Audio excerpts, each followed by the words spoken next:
आप देख रहे हैं यूट्यूब चैनल इंकशाफ। आदाब, मेरी तरफ से मैं हूं प्रोफेसर अमजद नज़ीर नाजुक। आज के वीला का नाम मैंने आज़ादी नामा रखा है। 14 अगस्त 1947 बरे सगीर की जदीद तारीख में एक अहम दिन, जिसे पाकिस्तान में यौम आज़ादी के तौर पर पूरी अकीदत व एहतराम और जोश से मनाया जाता है। क्यों ना मनाया जाए, ये अहले पाकिस्तान का हक है। सरकारी इमारतों पर चरागा किया जाता है और पाकिस्तान के परचम लहराए जाते हैं। शहर शहर खुशी के इजहार के लिए जुलूस तरतीब दिए जाते हैं। सरकारी सतह पर कॉन्फ्रेंसेस, सेमिनार का अहतमाम किया जाता है, जिसमें मुकर्रिरीन तहरीक आज़ादी की जद्दोजहद को उजागर करते हैं। इस तरह महिब वतन तंजीमें भी जलसे जुलूस और कॉन्फ्रेंसेस मुनक्कद करके वतन से मोहब्बत का इजहार करके एक जिंदा और बाखबर कौम होने का सबूत देती है। ये सब कुछ काबिल तारीफ इक़दामात हैं, जिससे हम नई नस्ल को अपने बुजुर्गों की जद्दोजहद और कुर्बानियों से आगाह करते हैं। हमारा प्यारा वतन कायद आज़म मोहम्मद अली जिन्ना की अनथक शब रोज़ की मेहनत से हमें मिला। नौजवान ये नारे लगाते हुए बहुत अच्छे लगते हैं, हम जिंदा कौम हैं, हम आज़ाद कौम हैं। इस खुशकुन और दिलफरेब रोशनियों के दिन में एक और पहलू भी सामने आता है। महज नारे, जलसे जुलूस, कॉन्फ्रेंसेस और सेमिनार काफ़ी नहीं। हकीकी ज़िंदगी में हमारा हकीकी अमल जब तक हमारे नारों और तकरीरों का अमली सबूत फराहम ना करे, तो ये खुशियाँ कुछ दागदार सी दिखाई देती हैं। हम आज़ाद रहने का अहद दोहराते हैं, आज़ादी के तकाज़ों को भूल जाते हैं। हम गुब्बारे रंग बिरंगे फ़ज़ाओं में छोड़ते हैं, जो ये नज़ारा आंखों को तरावत बख्शता है। हम गुब्बारों में उठने वाले नहीं बनते। दुनिया की अक़वाम खला की पहनाइयों में दूर दूर के सियारों तक जा रही, और हम महज गुब्बारे, वो भी बच्चों वाले, छोड़कर खुश हो रहे हैं। इस खुशी के मौका पर आज़ादी वाले दिन ख़ास तौर पर नौजवान खुशी का इजहार हुल्लड़बाजी के बेखौदा अंदाज में करते हैं। उनका ये तर्ज अमल किसी तौर भी काबिल तारीफ नहीं है। मोटर बाइक के साइलेंसर्स ओपन छोड़कर सड़कों पर शोरगुल का हंगामा एक तहजीब याफ्ता कौम का शेवा नहीं। फिर वन व्हीलिंग करने का जुनून है, जो बहुत बढ़ता जा रहा है।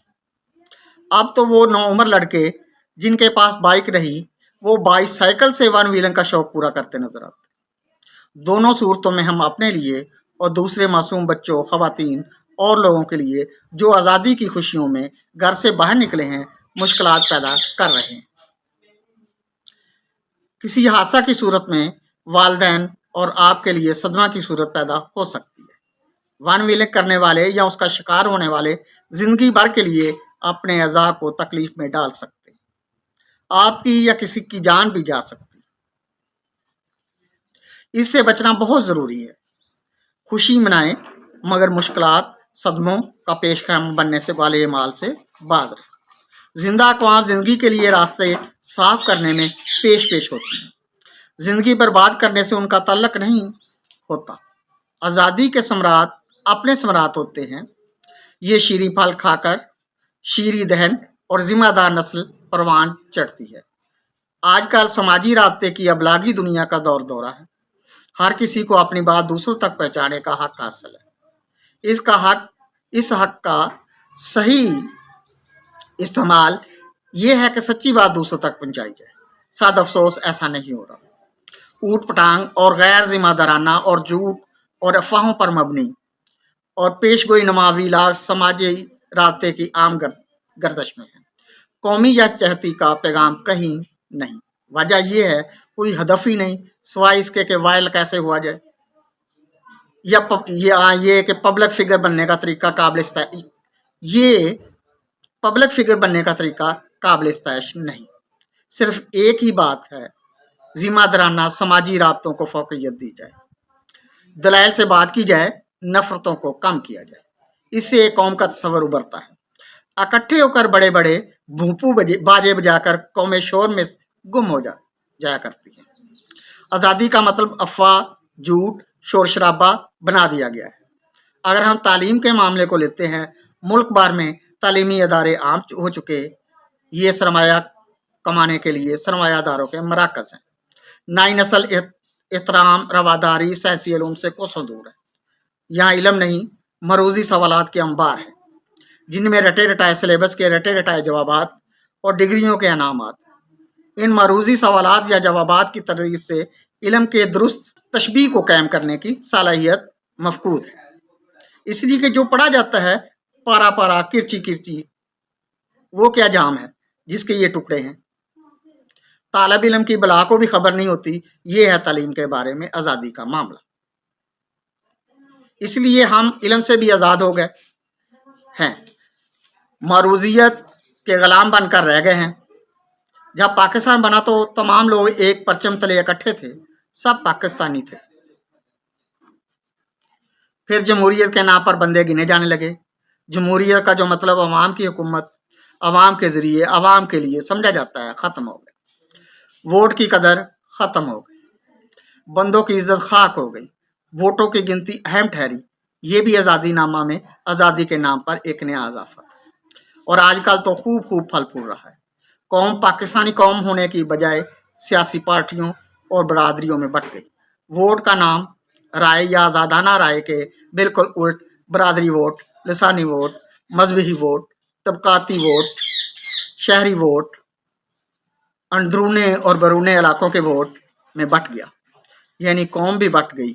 हम एक हैं कहने वाले अमलन एक ना रहे। कौमी वोट ना रहा। शायद आज़ादी इसी को कहते हैं। हमारा माशरा कैसी कैसी बीमारी का शिकार है। अहले दर्द इस दर्द से आशना है। अक्सरियत तो बच्चा जमूरा की जमहूरियत से खेल रहे हैं। माशरे में बामी रवादारी ख़त्म होती जा रही है। दूसरों के नज़रियात में दखल देना ही अपने नज़रियात की सच्चाई की दलील समझा जा रहा है। होना तो ये चाहिए हर कोई अपने नज़रियात के अच्छे पहलू उजागर करे, मगर दूसरों पर कीचड़ ना उछाले। यहाँ कीचड़ तो उछल उछल कर उछाला जाता है, अच्छी बातों का तज़किरा या शाद कहीं नहीं। इस तरह आज़ाद कौम आज़ादी की नमत से फ़ायदा नहीं उठा सकती। आज़ादी के गलत इस्तेमाल के मुर्तकिब ज़रूर हो सकती है। हमारी कौम ने आज़ादी की फ़ज़ा से जो फ़ायदे उठाए हैं अनगिनत है। माशी तौर मुल्क की तबाही के मिलकर सामान पैदा किए। अमीर अमीर तर और गरीब गरीब तरीन हो रहा है। हर कोई दूसरे का हक मारने के लिए आज़ाद है, हक देने के लिए भी आज़ाद है। दे या ना दे, बल्कि ना देना ही आज़ादी समझा जाता है। अदालती निज़ाम में हक लेना बहुत मुश्किल है। उम्रें बीत जाएंगी मगर नहीं कहा जा सकता क्या हासिल हुआ स्वाय जूतियां चटखाने की। हक हासिल करने के लिए हक की कदर से लाखों गुना ज्यादा अखराजात हो चुके होते हैं। हक मारना तो आसान है, हक हासिल करना नामुमकिन के करीब था। डाके डालने वाले आज़ाद हैं और वो ये काम आज़ादी से करते हैं। पुलिस को पुलिस गर्दी का हक हासिल है, मजलूम की दाद रसी का नहीं। दहशतगर्द को दहशतगर्दी का हक हासिल है, अवाम को इससे बचने का हक देने वाले गायब हो जाते हैं। अगर नहीं कोई हक हासिल तो माशरे के कमज़ोर और लाचार तबके को नहीं। उनकी ये हालत है, वो आपस में कभी एक दूसरे की मदद नहीं कर सकते। अब तो ये हालत है, मिल बैठ कर रोने के मौके भी उनके लिए ख़त्म होते जाते। आप कहेंगे हमें आज़ादी के मुस्बत पहलुओं पर भी नज़र डाल लेनी चाहिए। ज़रूर डालिए। जब रोशनी ज़्यादा हो तो दिन ही कहा जाएगा, जब अंधेरा ज़्यादा हो तो रात ही समझी जाएगी। वरना रात को भी कहीं रोशनी नज़र आ जाती है और दिन को भी अंधेरा हो ही जाता है। फिर भी दिन ज़्यादा रोशनी और रात ज़्यादा अंधेरे का नाम। बीमार जब खुद को बीमार नहीं समझता, वो परहेज या इलाज को वक़्त का ज़िया ख्याल करता है और फिर वो वक़्त से पहले वक़्त के बर वक्त फैसलों से ज़ाया हो जाता है। दुनिया को तो चलना है और आपने क्या करना है, ये फैसला आपके हाथ में। एक कौम का मतलब तो ये है, ख्याल किया जाता है हम एक हैं। इसकी तशरीह तो यही बन रही है। बस हर कोई कहता है मैं हूँ एक। बस हर किसी की सोच अपने तक, वो अपने आप को ही कौम समझता है या अपनी कौम को कौम समझता है। पाकिस्तानी कौम कहाँ है, इस सवाल का जवाब किसी के पास नहीं। हर पार्टी का लीडर कौम से अलग अलग खिताब कर रहा होता है। वजीर आज़म अलग और सदर अलग। हर एक की अपनी कौम है, یہ ہے ہماری آزادی کی آزاد تشریح۔ ہم تو آزادی کے کم سے کم لوازمات بھی پورے نہ کر سکے۔ خوراک، پانی، صحت، رہائش، امن و امان ہی کو دیکھ لیجیے۔ آزادی کے مقدس اصولوں میں کیا قتل و غارت گری، بغاوت و سرکشی، معاشی عدم استحکام، بھوک، عدم مساوات، بیماری، غیر اصولی پروان چڑھنا، نفرت عام کرنا، معاشرے کی توڑ پھوڑ ہی شامل ہے؟ نہیں، ہرگز نہیں۔ یہ جواب ہے تو پھر ایسا کیوں ہے؟ آزاد قوم میں جو ہونا چاہیے وہ یہ ہے: پیار ہو، محبت ہو، خوشحالی ہو، تہذیب و ثقافت میں رواداری ہو، دوسروں کے لیے قربانی کا جذبہ ہو، حرص و ہوس نہ ہو، کمانے کے برابر حق حاصل ہوں، حقدار کو حق ملے، روٹی کپڑے مکان پانی کا مسئلہ نہ ہو، جان و مال کا تحفظ ہو، تب ہم کہہ سکتے ہیں چاند روشن چمکتا ستارہ رہے، سب سے اونچا یہ جھنڈا ہمارا رہے۔ سب سے اونچا یہ